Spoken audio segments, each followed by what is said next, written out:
mana pada pagi hari ini alhamdulillah kita masih diberikan satu nikmat, tentunya nikmat iman, nikmat Islam, dan tidak kalah pentingnya adalah nikmat kesehatan. Salawat dan salam semoga tercurah kepada Rasul kita Nabi Muhammad SAW serta keluarganya dan para sahabatnya hingga umatnya sampai yaumil akhir yang selalu istiqomah. Pada pagi hari ini seperti biasa kita taklim pada sholat subuh, dan semoga amal sholat kita dan taklim kita dijawab oleh Allah Subhanahu wa Ta'ala. Dan pagi ini alhamdulillah nanti beberapa buka materi seperti biasa, yaitu harus zaman alhamdulillah sudah dengan kita. Dan kita awali saja hari ini dengan membaca basmalah. Bismillahirrahmanirrahim. Dan waktu yang selanjutnya. Assalamualaikum warahmatullahi wabarakatuh. Alhamdulillahi rabbil alamin, nahmaduhu wa nasta'inuhu wa nastaghfiruh wa na'udzu billahi min syururi anfusina wa min sayyiati a'malina. May yahdihillahu fala mudhillalah wa may yudlil fala hadiyalah. Asyhadu an la ilaha illallah wahdahu la syarikalah wa asyhadu anna Muhammadan abduhu wa rasuluhu la nabiyya ba'da. Allahumma salli wa sallim ala sayyidil anbiya'i wal mursalin nabiyyina Muhammad wa ala alihi wa ashabihi wa azwajihi wa dhurriyyatihi wa man tabi'ahum bi ihsanin ila yaumiddin. Amma ba'du. Allahumma alimna ma yanfa'una wanfa'na bima 'allamtana. Allahumma arinal haqqa haqqan warzuqna ittiba'ah wa arinal batila batilan warzuqna ijtinaba. Allahumma inna nas'aluka al-huda wat-tuqa wal-'afafa wal-ghina. Allahumma a'inna ala dzikrika wa syukrika wa husni ibadatik. Ya muqallibal qulub, tsabbit qulubana ala dinik. Ya musarrifal qulub, sarrif qulubana li ta'atik. Wa ba'du, ma'asyiral muslimin wal muslimat, jamaah sekalian rahimakumullah. Alhamdulillah wa syukru lillah ala ni'amillah. Mari kita tidak pernah berhenti memuji dan bersyukur kepada Allah Subhanahu wa Ta'ala Rabbul Alamin atas seluruh limpahan karunia nikmatnya, terutama nikmat iman dan Islam, nikmat kesehatan dan kesempatan. Dan alhamdulillah di subuh yang berkah ini kita dimudahkan oleh Allah Subhanahu wa Ta'ala melangkahkan kaki menuju rumah Allah, masjid, tempat yang paling disukai oleh Allah di muka bumi, tempat yang suci, tempat bersujud. Mudah-mudahan keberadaan kita di masjid ini ya, kita niatkan iktikaf, karena iktikaf ini ibadah khusus yang tempatnya hanya di masjid. Di luar masjid kita nggak bisa iktikaf. Karena itu duduk kita di masjid ini, mari kita niatkan iktikaf. Alhamdulillah kita mendapat kesempatan untuk melaksanakan kewajiban, yaitu thalabul ilmi.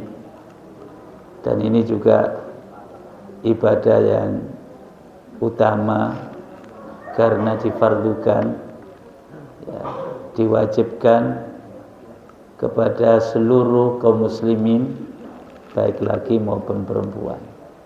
Alhamdulillah kita bisa laksanakan. Mudah-mudahan seluruh ibadah kita diterima oleh Allah Subhanahu wa Ta'ala. Mari kita perbanyak salawat dan salam untuk Nabi dan Rasul yang kita imani, yang kita cintai, yang kita teladani, yang kita taati, Nabi Muhammad sallallahu alaihi wasallam.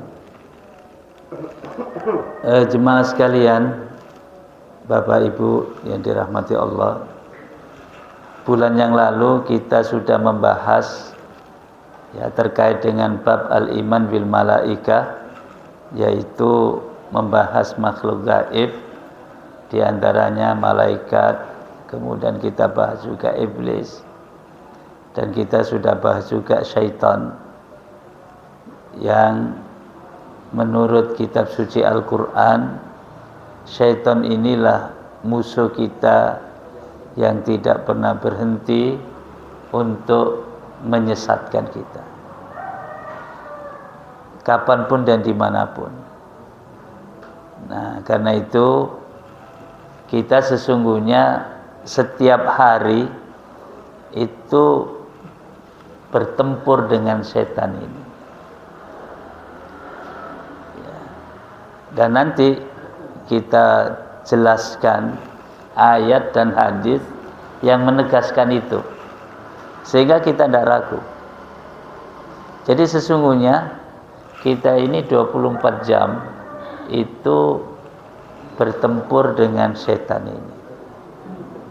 Nah, tentu peperangan dengan setan ini ya tidak angkat senjata seperti perang militer ya. Tetapi yang menjadi sasaran setan ini adalah kalbu kita yang pertama. Dirusak hati kita itu, lalu diracuni pikiran kita, akal kita itu, sehingga perbuatan kita itu gampang dicampuri oleh setan, lalu tersesat jalan. Nah, ini strateginya luar biasa. Karena boleh jadi secara fisik ya normal, Pak. Ya sehat, ya bisa bekerja tiap hari, normal secara fisik. Tetapi yang menjadi sasaran pertama itu waswasa, ya.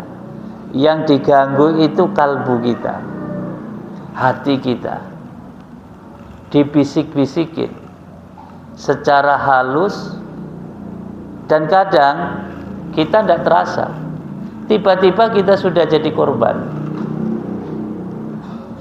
Ini luar biasa. Kalau hatinya sudah dikuasai, lalu akalnya yang diracuni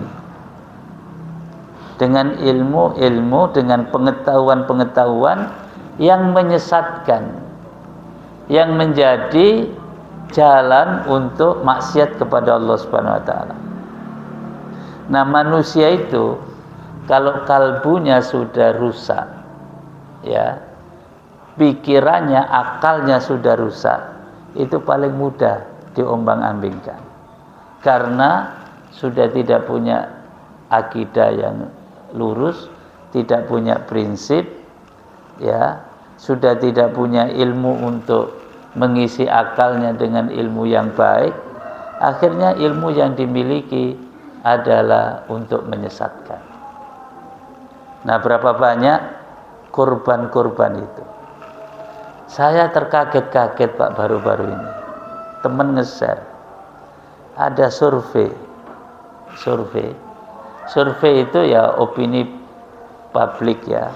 Ini nggak usah diimani, tapi ini menjadi barometer. Ini gambaran umum gitu survei. Kebenarannya Allahu a'lam, tetapi sebagai potret kondisi umum ini secara teori dibenarkan. Teori ya.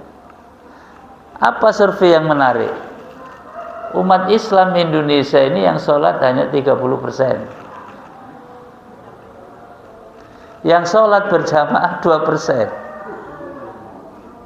Nah, mudah-mudahan yang 2% ini kita, Pak.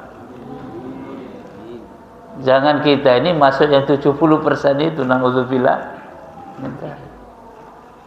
Sekilas memang kita patut mempertanyakan itu. Tapi ada fakta-fakta yang mengkonfirmasi itu. Ada fakta-fakta. Apa misalnya? Ini sering saya sampaikan, ini bukti yang paling gampang ya. Kalau umat Islam sholat Jumat, gimana Pak masjid-masjid kita? Di sinilah misalnya. Benar Pak ya. Saya tanya, yang sholat itu kaum muslimin apa bukan? Kalau subuh,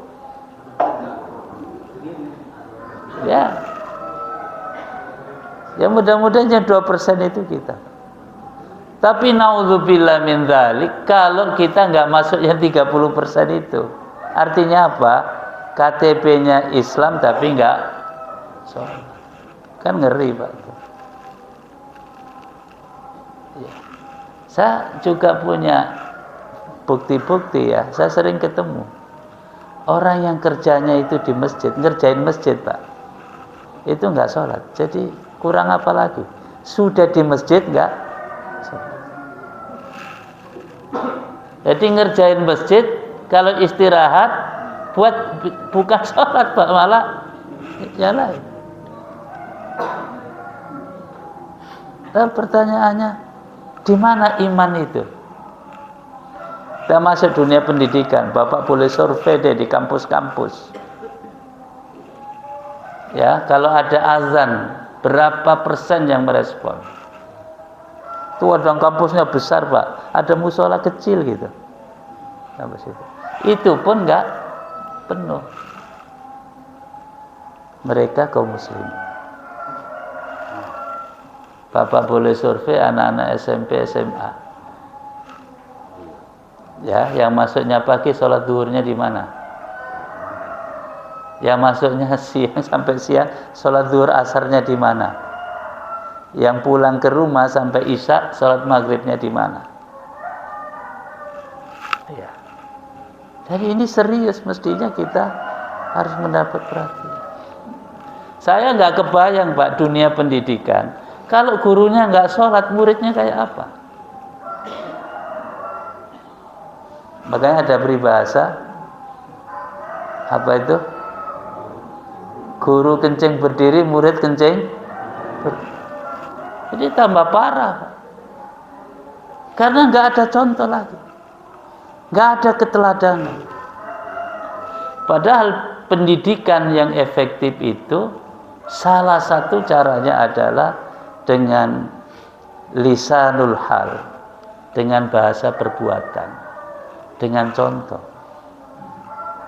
Itu cara menyampaikan ilmu, itu ada yang tidak dengan kata-kata, tapi dengan contoh, dengan qudwah hasanah.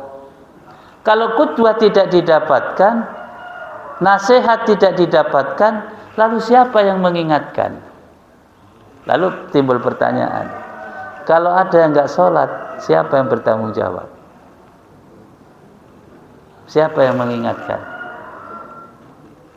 Atau tidak ada lagi yang mengingatkan, sehingga merasa biasa-biasa saja nggak sholat gitu, nggak ada beban.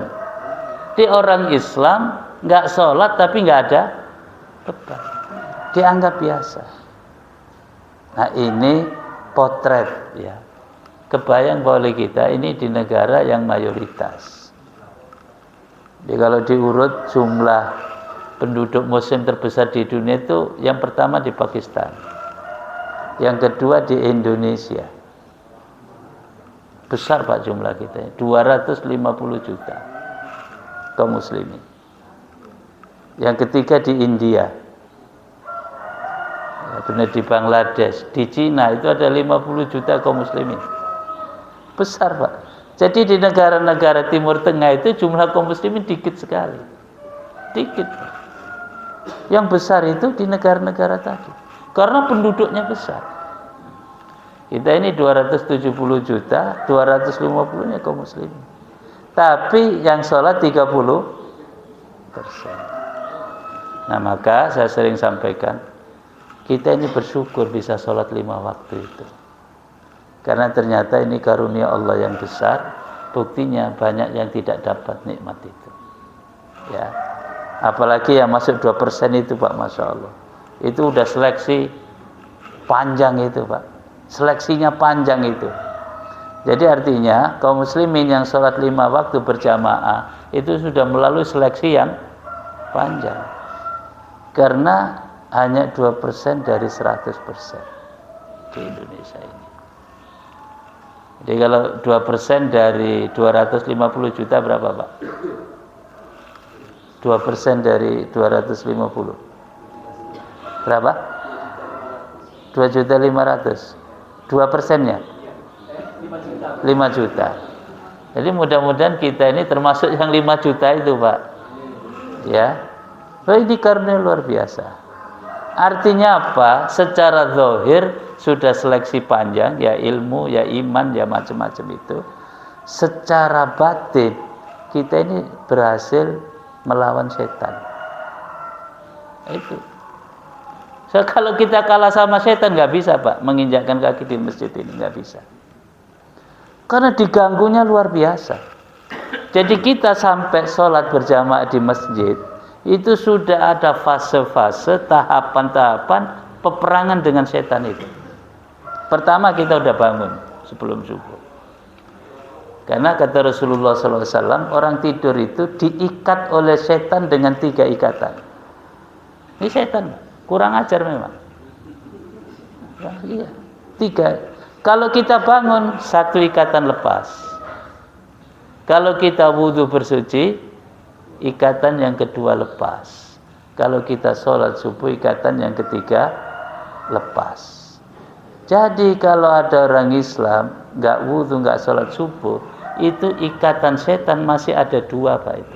Itu dibawa ke kantor, dibawa ke tempat kerja, dibawa kemana-mana itu. Dibersamai oleh setan. Ini kan ngeri, Pak. Nah, kita bersyukur 3 ikatan ini sudah kita lepaskan. Maka saya lagi kampanye juga, Pak, di pondok ini. Saya kampanye di pondok ke ustadz-ustadz, ke santri, ya dibangun sebelum subuh, tidak tidur setelah subuh. Saya minta itu bisa dilaksanakan. Karena bangun sebelum subuh itu, Pak, perjuangan ngelawan setan itu luar biasa. Kira-kira korbannya banyak nggak, Pak? Yang kalah banyak nggak? Itu jangan dikira sesuatu yang biasa. Itu ada perangkap-perangkapnya. Diikat tadi itu. Sampai Rasulullah SAW ingatkan, yang nggak bisa bangun itu, ini ikatannya nggak lepas itu, dikencingi oleh setan. Caranya setan itu. Dia tidur itu dikencingi oleh setan. Udah diikat sama setan, dikencingin lagi itu. Nah, Bapak jangan hanya nggak ada mana bekasnya. Setan itu dari jin itu nggak. Setan dari jin nggak. Tapi sabda Rasul, artinya apa? Dinina bobokkan nggak bisa bangun gitu. Ini sulit. Saya itu sering dapat laporan dari wali santri kalau liburan. Ini anak santri, Pak, gimana ya nggak nyantri? Kalau udah libur kadang-kadang subuhnya susah. Padahal sudah latihan tiap hari. Gimana yang nggak pernah latihan? Padahal Rasulullah SAW mendoakan umat ini, Allahumma barik li ummati fi bukuriha. Ya Allah, berkahi umatku ini di pagi hari. Itu ya, jadi pertempuran kita ini berlapis-lapis. Bisa bangun itu udah menang, Pak, kita. Bisa wudhu itu udah menang. Bisa sholat ke sini sudah menang. Udah sholat selesai khusyuk itu juga menang, Pak. Karena ada yang sholatnya kalah. Udah sholat tapi ngantuk, Pak, waktu sholat. Diganggu. Karena sholat itu kan harus khusyuk. Kalau ngantuk, khusyuknya hilang. Alhamdulillah ya, kita sehat semua, Pak, ya. Ini subuhnya ada ngantuk, Pak, sholatnya. Nggak usah nyalain siapa-siapa, itu perangkap setan yang kita harus tahu. Makanya harus dilawan. Harus dilawan.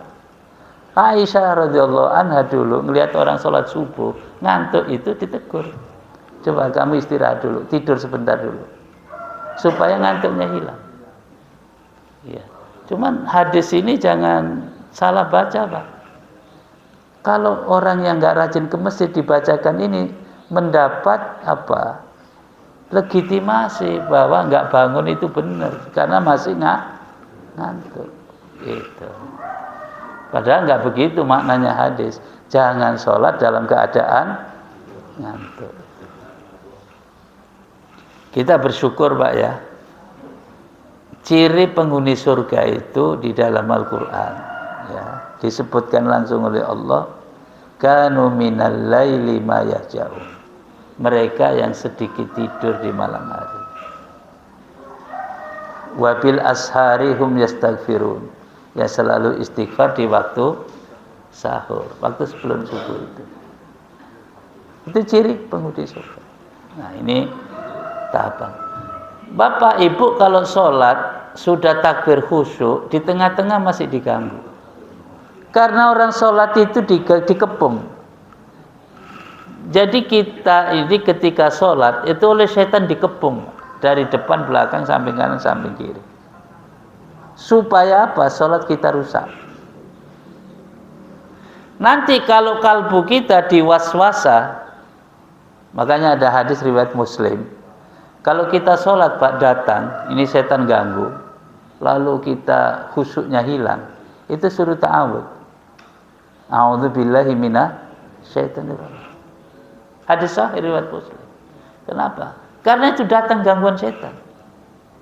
Nah, secara fikih, sebelum kita baca Al-Fatihah itu ta'awud. Kalau kita sholat, baik jadi imam maupun jadi makmum, sebelum membaca Al-Fatihah itu ada doa ta'awud ini, isti'adzah.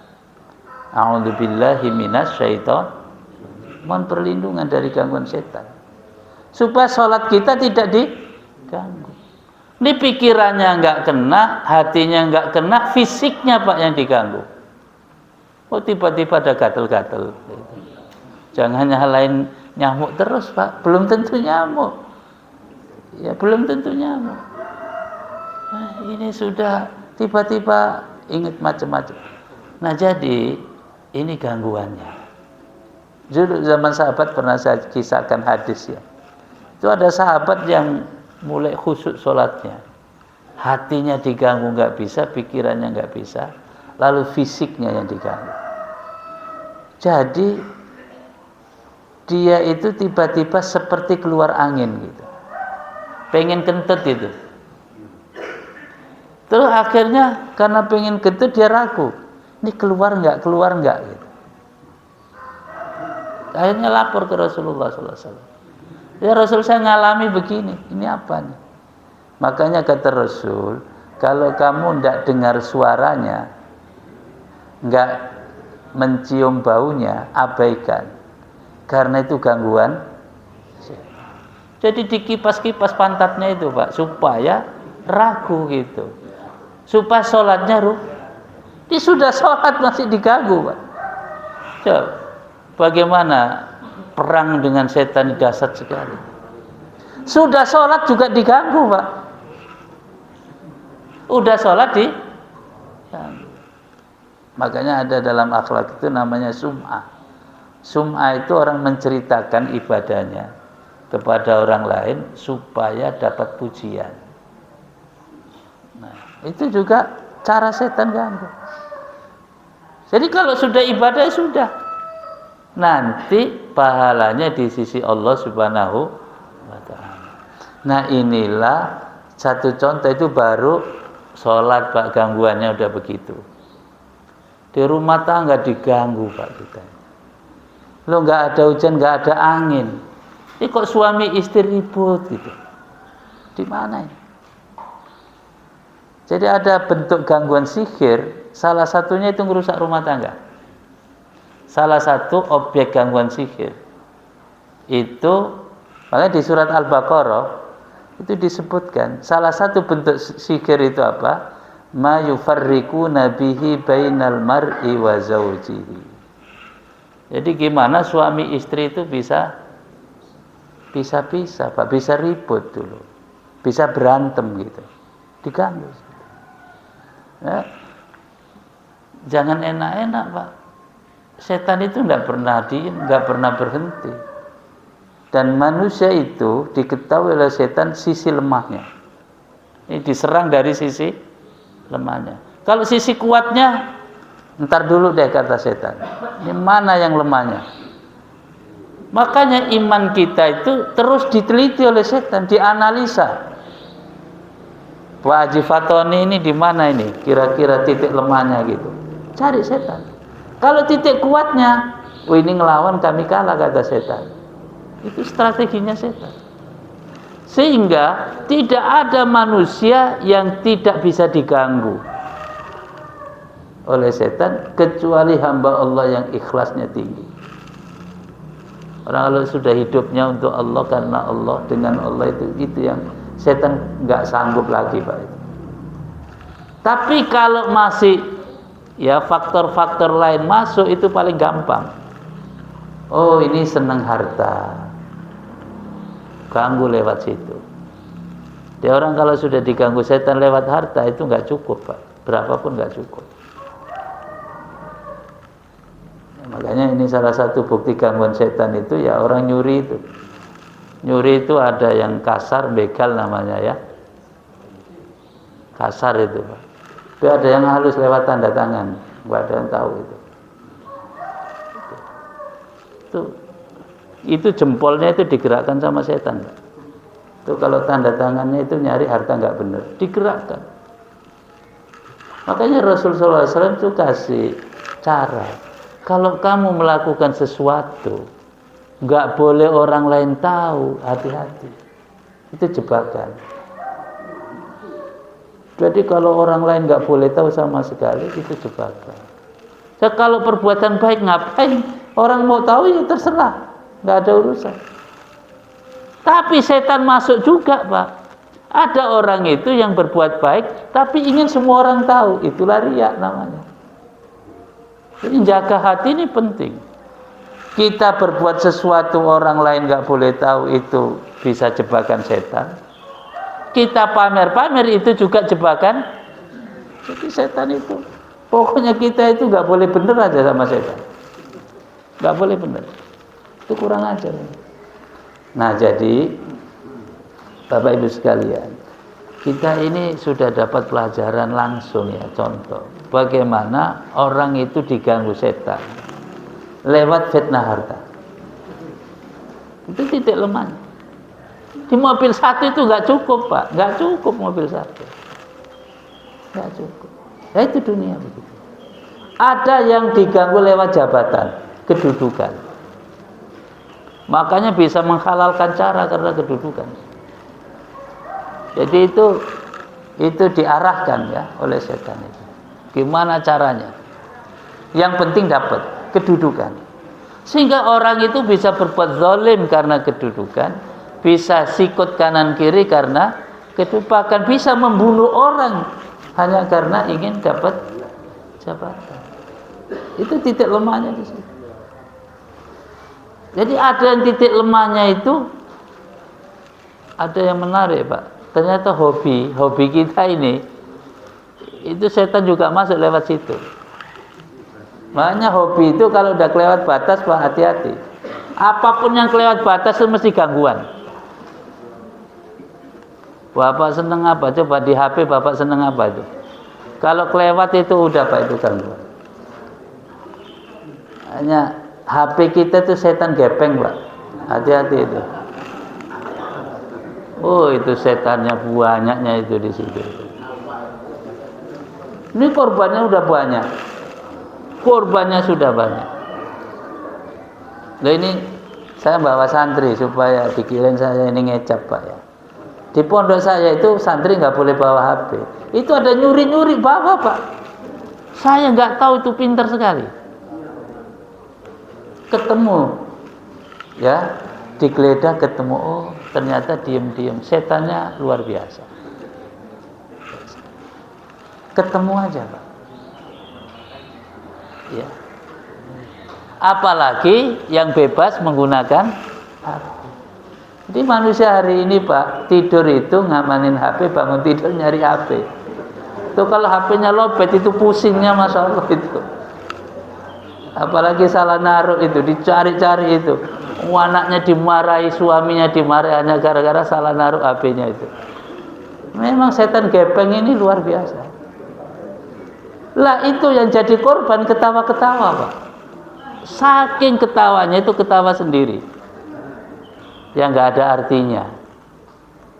Dengan HP-nya ketawa-ketawa sendiri, Pak. Yang nggak punya arti. Coba. Akhirnya apa? Hasilnya apa? Waktu habis nggak terasa. Oh, itu bisa loh, Pak, 10 menit, 15 menit itu. Tapi kalau dengan Quran ini, Masya Allah beratnya. Ya, itu ya, jadi strateginya loh. Nah, karena itu mari kita lawan dengan strategi juga, Pak. So, kalau kita nggak punya strategi, nggak punya senjata, jadi korban, Pak, kita kalah kita. Satu, ini Allah ngasih petunjuk. Tutup itu, pintunya setan ditutup semua. Di mana-mana harus ditutup supaya nggak masuk ke kita. Gimana caranya menutup pintu supaya nggak masuk ke hati kita? Maka ikutilah ajaran Islam kapanpun, dimanapun. Suruh kita ini ikut ajaran Islam secara kafah, sehingga pintu setan masuk nggak ada lagi.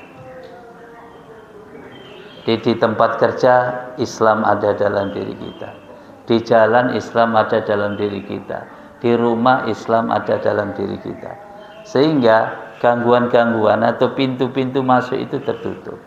Inilah yang difirmankan oleh Allah Subhanahu wa taala di surat Al-Baqarah ayat 208. Ya ayyuhalladzina amanu dkhulu fis-silmi kaffah wa la tattabi'u khutuwatis syaitan innahu lakum aduwwum mubin.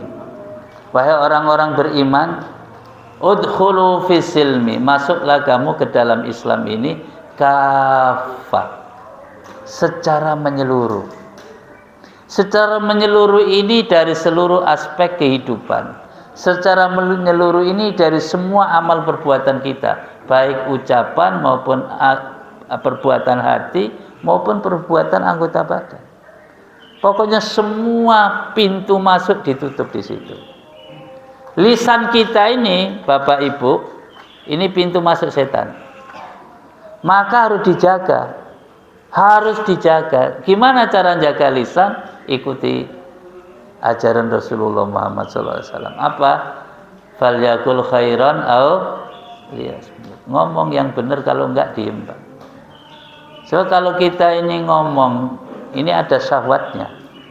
Ngomong enggak benar, kalau enggak direm, Pak, ini setannya masuk situ.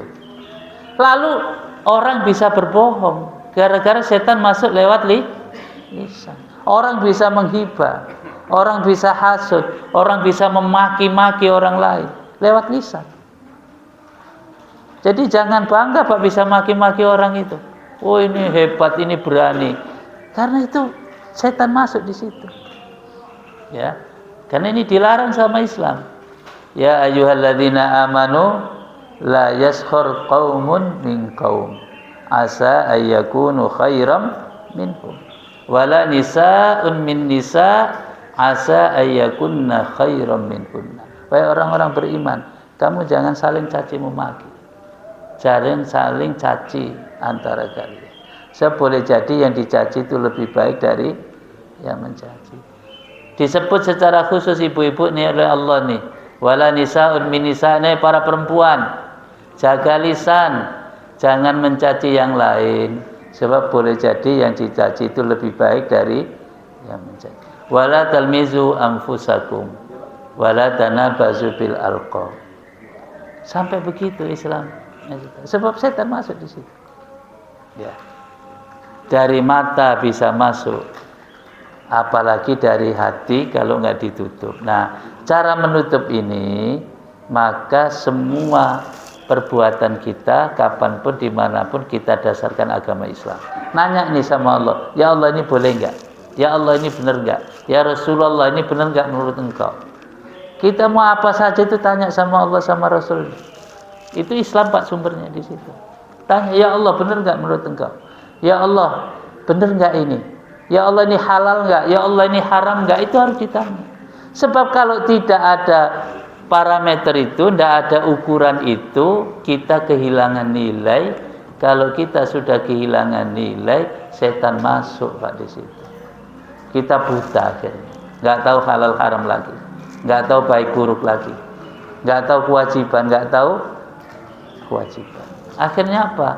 Terombang-ambing, dibawa ke sana ke sini oleh setan. Akhirnya yang diikuti hawa nafsunya saja. Orang kehilangan nilai. Nah, itu. Karena itu dalam ayat ini, di samping kita harus menutup pintu dengan Islam kafah ini, kita nggak boleh ikut, Pak. Bapak Ibu, setan nggak boleh diikuti. Wala tattabi'u khutuwati syaitan. Kata Allah, jangan kamu ikuti khutuwat syaitan, langkah-langkah setan, gangguannya setan. Apa itu? Kemaksiatan. Itu langkahnya setan. Ya. Lalu ditegaskan oleh Allah, kenapa nggak boleh ikut setan? Innahu lakum aduwwum mubin. Sesungguhnya setan bagi kamu musuh yang nyata. Itu yang pertama. Yang kedua, ini strateginya, Pak. Kita harus sadar. Kita harus punya kesadaran penuh bahwa kita ini selalu diganggu. Nggak ada yang aman. Ya. Mau ulama, mau siap ustadz, mau pejabat, mau orang kaya, mau orang miskin, mau siapa saja. Itu tidak ada yang aman dari gangguan setan. Dengan caranya. Makanya saya baca kitab menarik, Pak. Ada ulama usu. Ini ulama. Tapi su. Gitu. Ilmunya untuk kejahatan. Bukan untuk mardhatillah. Jadi dikelompokkan. Ada yang Masya Allah. Bapak-bapak yang belajar sejarah pernah dengar Sunan Ghorghani, orang Belanda. Mondoknya suruh kemana, Pak? Mondoknya itu suruh kemana belajar Islam? Ke Masjidil Haram. Lalu setelah paham Islam, suruh balik lagi ke Aceh, suruh merusak orang Aceh dengan agama Islam. Karena Islam bukan diimani sebagai kebenaran, tapi Islam digunakan alat sebagai pengetahuan saja. Itu jangan heran, Pak, ilmunya Masya Allah. Sekarang itu ada orang-orang orientalis, orang-orang kafir yang mengkaji Islam secara akademik. Luar biasa, ilmunya luar biasa. Ya, kita kalah, Pak, kadang-kadang. Bahasa Arabnya jago, ahli fikih, tetapi tujuannya untuk menghancurkan Islam. Tuh, strateginya setan sampai begitu. Maka dibagi, ada ulama ul akhirah, ada ulama asu. Penguasa yang zalim banyak, Pak, dalam sejarah dulu. Al-Quran sudah memotret itu semua. Ada Fir'aun, ada Qarun, ada semua itu. Karena kekuasaan orang bisa zalim. Itu gangguannya luar biasa. Orang kaya bisa sombong. Dan kalau sudah sombong dikendalikan setan. Nah, ini bahayanya. Maka setiap kita harus menyadari, ini strategi kedua. Tidak ada yang aman dari setan. Enggak ada. Nah, sehingga diingatkan oleh Allah Subhanahu wa taala, sikapnya harus tegas, Pak, kita. Bisa dibaca di surat Fatir surat ke-35 ayat 6. Inna syaitana lakum adu, kata Allah. Sesungguhnya setan itu lakum bagi kalian semua aduun, musuh.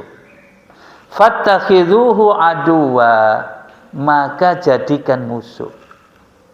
Jadi genderang perang dengan setan ini nggak boleh berhenti, Pak. Harus ditabuh terus, harus nyari, nggak boleh berhenti. So kalau berhenti kita habis, ya kita habis. Mereka nggak pernah bosan, mereka nggak pernah putus asa, mereka setan ini nggak pernah malas. Nah, maka harus diimbangi begitu. Fattakhidhu aduwa, ini sikap yang jelas bahwa setan itu musuh. Innama yad'u hizbahu liyakunu min ashabis sa'ir. Ini ngerinya di situ. Ini strateginya setan. Sesungguhnya setan itu mengajak golongannya, orang-orang yang sudah ikut itu, liyakunu min ashabis sa'ir, untuk menjadi penghuni neraka. Jadi ujungnya ke sana. Jadi setan itu ganggu manusia untuk diajak ke neraka. Padahal kita ingin ke surga. Makanya harus dilanjutkan terus sampai akhir ya perang. Ini sikapnya harus jelas. Yang ketiga, nah ini teknis. Ini santri saya lagi diganggu ini sama setan. Maka di pondok itu kalau ada yang ngantuk, kita sampingnya berkewajiban untuk nyolek-nyolek, Pak. Soalnya kalau nggak dilawan itu udah kelewat itu. Nah, iya. Kemarin itu ada yang saya kritik. Jadi kalau pagi itu kan baca zikir pagi. Zikir pagi itu Pak, santri itu pijit-pijitan. Katanya apa? Supaya nggak ngantuk. Nggak tahu, saya lihat yang mijit ngantuk, yang dipijit ngantuk. Iya. Karena adab zikir nggak boleh Pak. Zikir itu ya harus khusyuk. Ya. Tapi itu cara ya. Makanya saya suruh ini yang ada ngantuk colek-colek gitu. Sebab kalau dibiarkan lewat, Pak. Lewat. Dan itu berat, Pak. Berat sekali. Ya, berat. Di kelas itu gangguannya juga ini. Padahal kita sudah bilang itu. Ini jangan-jangan ini asupan fisiknya kurang ini. Jangan-jangan makannya ternyata enggak juga, gizinya cukup. Ya, proteinnya cukup. Jadi memang ada gangguan di situ. Ya. Ini secara teknis Pak, ini yang ketiga ini. Satu, kita harus selalu isti'adzah, mohon perlindungan kepada Allah. A'udzubillahi minasyaitonir rajim. Aku mohon perlindungan kepadamu ya Allah dari gangguan setan yang terkutuk. Ini harus kita jadikan zikir-zikir kita. So, kalau kita ini enggak dibantu sama Allah, kalah. Ya, jadi mohon perlindungan kepada Allah. Nah, yang kedua ini teknis juga, membaca al-mu'awwidzatan. Ada mu'awwidzatan. Yang dimaksud mu'awwidzatan itu surat Al-Falaq dan surat An-Nas. Qul a'udzu birabbil falaq dan qul a'udzu birabbin nas. Diriwayatkan dari Rasul. Rasul itu selalu mohon perlindungan dari gangguan jin. Dan ada gangguan sihir, semacam hipnotis gitu. Jadi dari dulu sihir itu ada. Nah, sehingga Rasulullah SAW selalu mohon kepada Allah dari gangguan jin dan sihir ini. Nah, kemudian turun ayat. Turun ayat Qul a'udzu birabbil falaq dan Qul a'udzu birabbin nas. Sehingga setelah turun ayat itu Rasul tidak lagi menggunakan zikir yang lain kecuali membaca dua ayat ini untuk melawan gangguan setan. Maka ini dibaca Pak ya, pagi sore pada sholat ya. Setiap pada sholat dibaca. Ya, dibaca Al-Ikhlas. Karena Al-Ikhlas ini dulu ada sahabat yang menarik ya. Kisah ini menarik. Dia ada sahabat itu senangnya baca Al-Ikhlas ini. Qul huwallahu ahad itu. Akhirnya ada sahabat yang lain itu enggak nyaman. Dilaporin ke Rasulullah. Ya Rasulullah, ini teman saya ini bacanya Al-Ikhlas melulu gitu kira-kira. Karena kalau didengar Al-Ikhlas lagi. Akhirnya dipanggil oleh Rasulullah. Kenapa kamu baca Al-Ikhlas terus? Sahabat ini jawab, ya Rasul, saya senang sekali dengan surat ini. Makanya saya ulang-ulang. Apa jawab Rasul? Inna hubbaka laha. Sesungguhnya senangmu dengan Al-Ikhlas ini adkhalakal jannah, menyebabkan kamu masuk surga. Masya Allah. Karena kata Rasulullah, Al-Ikhlas itu sepertiga Al-Quran. Nah dulu sahabat itu juga ada yang ngeyel juga Pak. Ya udah Rasul, kalau sepertiga ya saya baca Al-Ikhlas saja gitu. Karena udah sepertiga Al-Quran selesai. Jadi ngobrolnya sahabat itu ya kayak kita Pak. Ya ada nyeletuk-nyeletuk begitu. Ada. Sahabat itu ada yang suka jahil juga. Itu ya manusia Pak, biasa. Jadi komunitas manusia itu ya macam-macam begitu. Di Rasulullah aja Pak ada ngeledekin gitu. Jadi ada sahabat ini yang pengen ngasih hadiah sama Rasul. Nih, ya ini menariknya ya, bahwa manusia itu ada sisi lain ya, yang tapi niatnya baik gitu. Tapi ngerjain gitu Pak. Rasul itu dikerjain. Dia kasih hadiah. Lalu nggak lama kemudian ada orang datang menagih karena belum dibayar. Itu belum dibayar. Terus bilang ke Rasulullah, Rasul engkau bayar itu. Yang aku hadiahkan kepada engkau ini belum aku bayar. Rasul suruh bayarin itu. Tapi ya memang kata sahabat apa? Saya nggak bisa beri kalau nggak begini caranya gitu. Suruh bayarin. Tapi Rasul ya senang dia, karena ini senang Rasul kan. Senang Rasul itu ya baik gitu. Walaupun caranya begitu.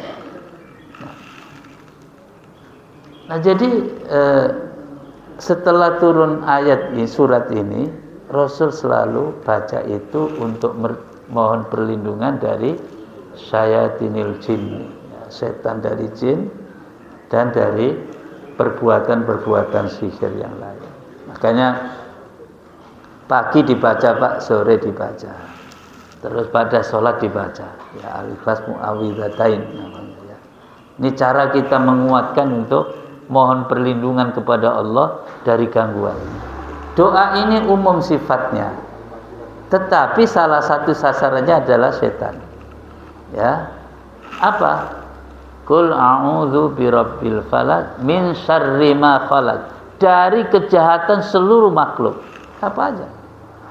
Jadi kita mohon perlindungan dari kejahatan seluruh makhluk. Nih, kemudian yang ketiga, baca ayat kursi. Ini teknisnya lagi Pak, ayat kursi. Ini fadilahnya luar biasa. Ya, baca ayat kursi. Makanya pada sholat baca ayat kursi. Hafal Pak ya? Ya. Ya jangan baca ayat kursi, nanya kursinya Pak. Ini nama sebutan ya, sebutan. Ya, karena di dalam itu ada kursi Allah itu luas mencakup segala sesuatu. Nah, ini jadi nama. Ayat kursi ada di surat Al-Baqarah. Ini dibaca pagi sore, dibaca pada sholat. Ya, pada sholat. Ya, jadi kalau cara-cara ini teknisnya Pak, karena ini dibekali oleh Rasulullah SAW. Kemudian baca surat Al-Baqarah di rumah. Rumah-rumah kita ini jangan sepi dari surat Al-Baqarah. Sebab Rasulullah SAW bersabda, la taj'alu buyutakum maqabir. Jangan kamu jadikan rumah-rumah kamu itu kuburan-kuburan. Inna syaitana yamfiru minal baiti. Sesungguhnya setan itu lari dari rumah yang dibacakan di dalamnya suratul Baqarah. Lalu pertanyaannya, siapa yang baca? Ya penghuni rumah Pak. Penghuni rumah yang baca, yang nempati rumah yang baca. Bacakan surat Al-Baqarah supaya setan-setan pada lari di rumah. So rumah ini kalau banyak setannya, malaikat nggak masuk situ. Ini rungseng aja Pak. Ya, rungseng aja di rumah itu. Nggak ada ibadah, nggak ada ketaatan, yang ada maksiat aja. Yang ada maksiat aja. Karena banyak setan. Diusir. Bacakan dengan suratul Baqarah. Ya. Jadi ini bagus juga Pak kalau misalnya anggota keluarga di rumah itu ya sesekali ngumpul gitu ya, baca surat Al-Baqarah supaya rumah-rumah kita ini ya diterangi oleh Allah Subhanahu wa taala, ya dimasuki malaikat, dijauhkan dari gangguan setan. Kemudian membaca zikir. Nah ini 100 kali Pak kalau bisa. Ini dalam hadis riwayat ya, muttafaqun alaih.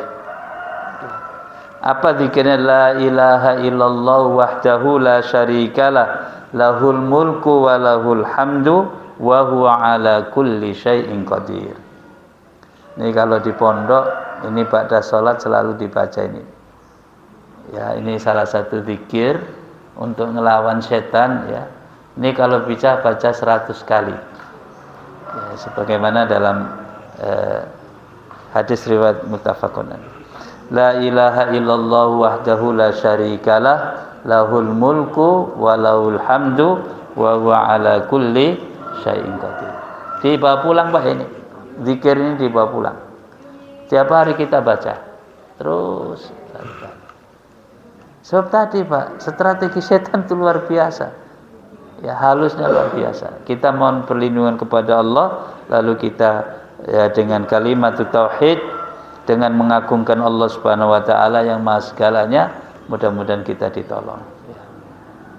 Dan zikir ini juga ngusir setan, Pak. Makanya apa saja itu ada zikirnya. Mau pakai baju ada zikirnya, mau nyisir rambut ada zikirnya, masuk rumah ada zikirnya, keluar rumah ada zikirnya, masuk WC ada doanya, zikirnya, keluar ada doanya, mau tidur, mau makan, selesai makan, mau apa saja.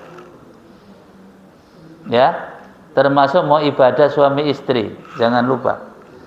Ini Rasul ngajarkan, kalau bapak ibu ibadah suami istri, itu yang paling khawatir gangguan setan ini. Maka sebelumnya disuruh doa dari gangguan ini. Ya, hafal Pak ya doanya ya. Hafal Pak? Serius Pak ini. Masa anak 5 belum hafal doanya?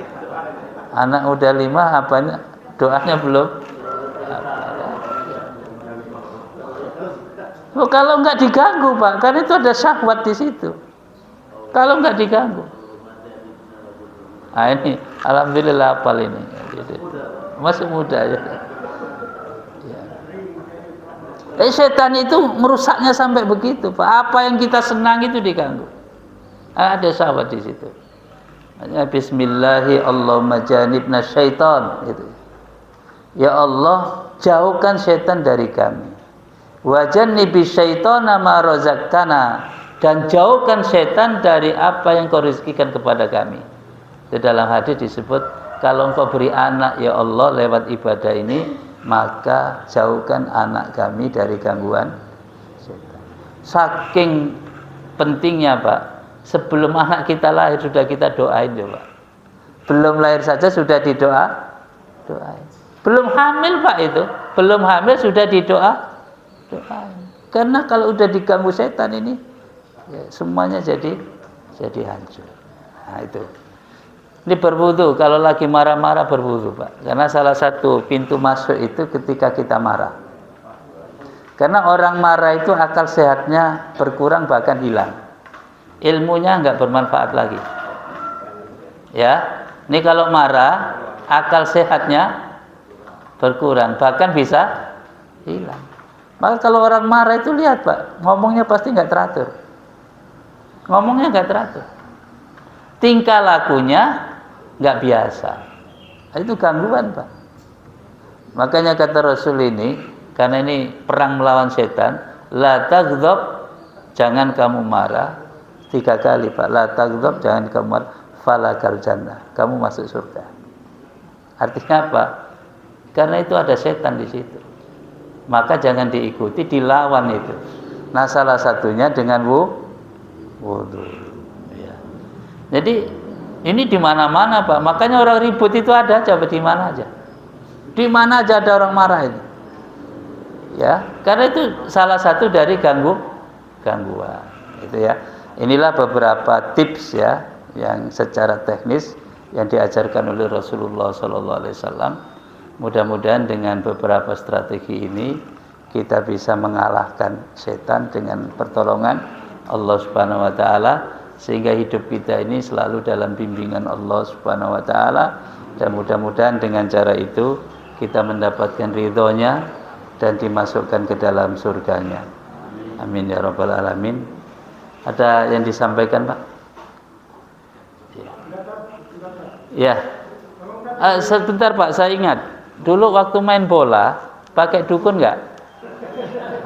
Nah ini penting ini. Iya, iya silakan Pak.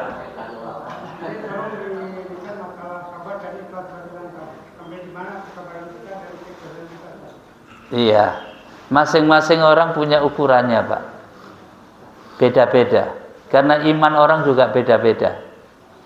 Jadi dan iman itu bisa bertambah, bisa kurang. Al-imanu yazidu wa yanqus.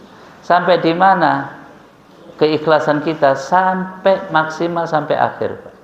Sebab begini, kalau ikhlasnya sudah rusak, amalnya rusak. Amal yang sudah numpuk kita lakukan, lalu ikhlas kita rusak, itu enggak diterima sama Allah. Nah, ini juga penting, karena Allah enggak butuh yang tampak-tampak itu, Pak. Dinilai itu hati kita. Makanya ada hadis innamal a'malu binniyat wa innamal likulli imri'in ma nawa. Ya, sesungguhnya amal itu tergantung niatnya, dan Allah akan memberi pahala sesuai dengan niatnya. Niatnya apa nih? Jadi zahirnya ngasih orang, Pak, tapi niatnya nipu, gak bisa. Allah Maha tahu. Ya, kata guru saya di kampung itu, kerenteke hati aja ngerti itu apa itu. Tahu Pak, kerenteke hati? Ya kerenteke hati. Niat kita yang di hati itu Allah Maha tahu. Jadi ini mau ngapain, itu dari situ dinilai. Makanya dulu zaman Rasul dievaluasi sahabat itu. Karena ada orang hijrah ke Madinah itu ada peluang ekonomi, Pak, pengen dagang. Hijrah ke Madinah itu karena mau nikahin perempuan. Jadi kata Rasulullah, kalau niatnya itu ya dapat itu, tapi pahalanya enggak dapat. Karena bukan ibadah karena Allah tadi. Ya. Nah, jadi ini harus dibawa sampai mati. Dan ini enggak mudah, tipis sekali. Sehingga Al-Quran itu ngingetin terus. Salat kita ini diingetin terus loh, Pak. Wailul lil musallin. Ya, celaka orang yang salat. Alladzina hum an salatihim sahun. Yang salatnya lalai.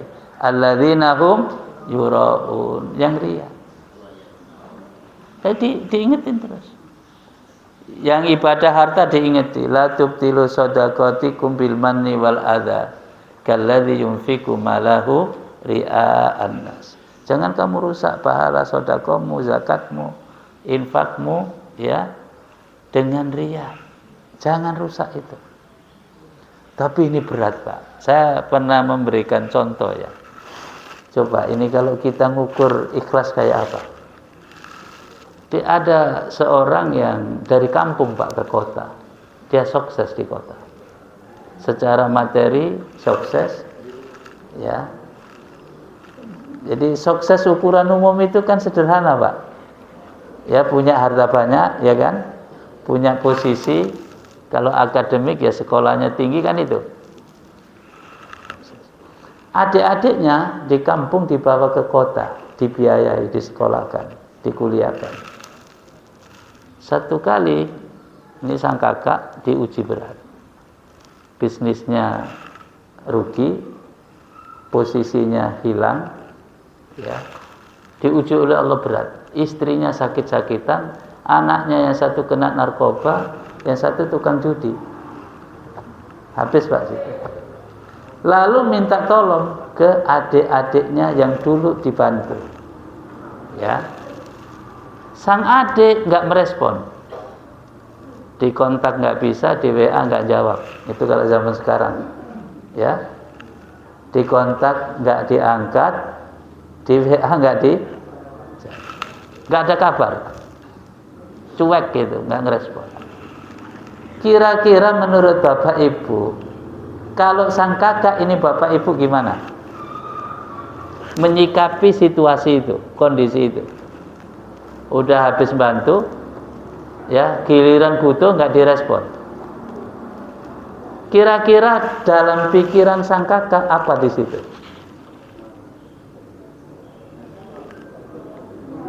Kebayang ya? Bisa ngumpat-ngumpat loh, Pak, itu. Walau dulu kalau nggak saya bantu nggak jadi orang gitu. Baru gitu aja udah di WA nggak jawab, macam-macam. Ini, Pak, merusak amal. Dalam kondisi berat seperti itu, ini butuh kesabaran tadi, Pak. Keikhlasan, kesabaran, ini kasus. Jadi apa yang sudah dikebaikan disampaikan dulu, nggak boleh diungkit-ungkit lagi, Pak. nggak boleh.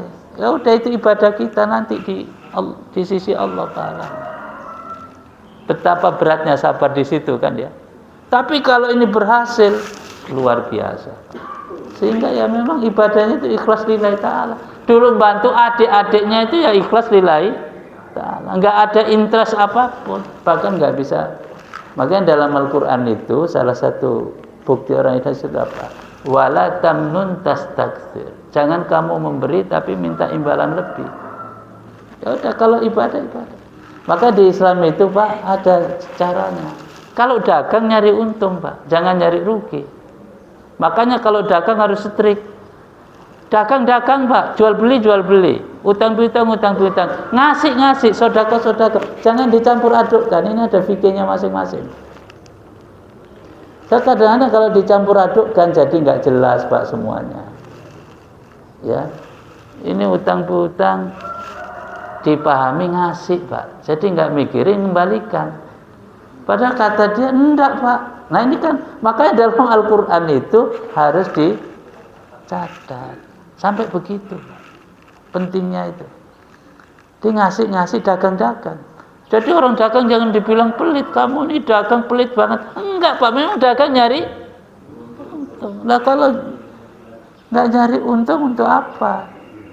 Nah baru kalau hasilnya dagang untuk infak, untuk sedekah dikasih aja Pak tuh. Kasih aja, nggak minta imbalan apa-apa. Itu babnya bab yang berbeda. Jadi Islam itu ngatur begitu. Jadi jangan pernah bilang Pak ya kalau kita dagang dibilang pelit. Enggak. Ya, bukan di situ posisinya. Giliran sedekah, giliran muamalat, giliran, nah begitu. Jelaskan. Itu Pak ya. Iya. Dan ini saya minta jawaban. Dulu pernah nggak pakai dukun waktu main bola? Nggak, maksudnya kalau pakai gitu-gitu ya tinggal istighfar taubatin gitu kan udah berlalu. Karena di kampung saya Gunung Sari itu Pak, kalau ada turnamen bola dukun itu laris. Iya, jagain gawang, jagain apa pemain gitu. Saya nanya kan, untuk apa? Supaya selamat Pak pemain-pemain kita ini kalau nggak diganggu. Itu. Saya itu kalau benar Pak dukun itu bisa gitu, iya kan? Kenapa orang-orang Islam kalau olahraga tanding kalah melulu itu? Udah, saya kalau dukun Indonesia itu jago itu supaya sepak bola kita juara dunia gimana gitu? Enggak bisa Pak, nggak bisa. Dibayar berapa aja nggak bisa, kalah melulu kita. Iya gitu ya. Makanya dukun dulu ditanya, suruh ngeramal kan juara dunia itu. Dia mau datangkan jin dari Irak. Pas salah itu Pak, prediksinya salah apa? Ya karena jin saya nggak tahu gawangnya sebelah barat apa sebelah utara. Jadi dibohongin aja sama dukun kita itu. Iya. Itu ya. Jadi gurau Pak, gurau. Jangan diambil hati Pak ya. Kalau gini kan nggak seru ya kan. Tapi kalau beneran Pak, tinggal istighfar dan taubat. Itu. Kalau pernah ya, kalau nggak pernah ya. Ya Pak, terakhir ya. Bagaimana caranya mengajak orang agar bersalat? Ya. Dengan hikmah Pak. Ud'u ila rabbika bil hikmati wal mau'izatil hasanah wajadilhum billati hiya ahsan. Itu caranya. Hikmah itu apa? Hikmah itu sesuai objeknya Pak. Dia siapa? Jangan orang belum ngaji, belum belajar apa-apa dihukumin aja. Kamu ini munafik, kamu ini. Oh belum ngaji Pak. Ajak ngaji dulu, kasih ilmu dulu. Itu ya. Kasih tahu dulu. Jelaskan apa itu sholat, kenapa kita sholat. Terus jelaskan. Itu namanya tabligh Pak, menyampaikan. Setelah itu taklim. Kalau sudah pengen tahu, kasih ilmunya Pak. Gimana caranya sholat, kasih ilmunya. Ya. Setelah itu diajak bareng-bareng. Jadi begini, Kata Umar radhiyallahu an, orang itu kalau sendirian, kambing itu kalau sendirian dimakan serigala. Tapi kalau kawanan kambing, serigalanya takut. Kita ini kalau sendirian Pak, dicaplok setan gampang. Tapi kalau kita ini banyak, itu ada kekuatan di situ. Makanya kita disuruh wal asri innal insana lafi khusr illa alladziina amanu wa amilus shalihat wa tawassaw bil haqq wa tawassaw bis sabr. Jadi jangan sendirian. Dan kita ini Pak hidup jangan sendirian.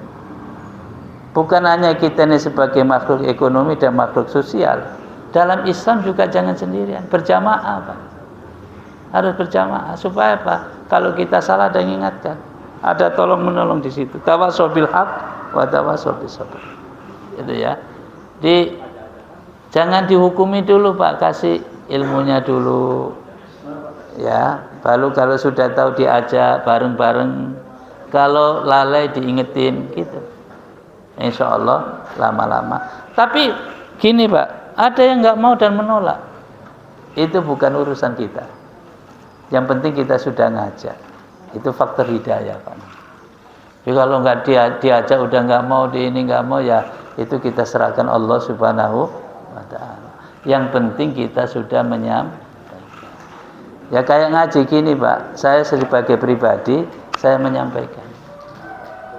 Diikuti kalau benar, alhamdulillah. Tidak diikuti walaupun benar, yaitu hubungannya sama hidayah Allah Subhanahu wa ta'ala. Kita tidak ada beban apa. Jadi gitu ya. Yang dihindari itu gini Pak, ilmunya belum ada udah dihukumi. Jangan. Kamu ini orang Islam KTP. Oh, Islam nggak sah, padahal belum ngerti sholat. Pertanyaannya begini, apa ada Pak orang Islam nggak ngerti sholat Pak? Banyak. Orang Islam nggak ngerti zakat banyak. Bahkan ada survei di Banten 76% orang Islam nggak bisa baca Quran. Itu potret-potret gitu ya. Jadi alhamdulillah kita bersyukur kita termasuk yang tidak di situ. Ya. Taib, jazakumullah khair, Pak ya. Cukup. Saya mohon ridhonya, relanya ini Pak Ketua DKM kalau santri saya ikut nikmatin sarapan di sini. Ya. Entar diomongin membawa santri ngabis-ngabisin sarapan itu. Ya, kalau udah izin kan nggak bagus kan Pak ya? Iya, insya Allah. Jadi pulang juga tenang ini santri-santri ini. Ya. Ya, taib ya, jazakallahu khair, subhanakallahumma bihamdik, asyhadu an la ilaha illa anta, astaghfiruka wa atubu ilaik. Assalamualaikum warahmatullahi wabarakatuh.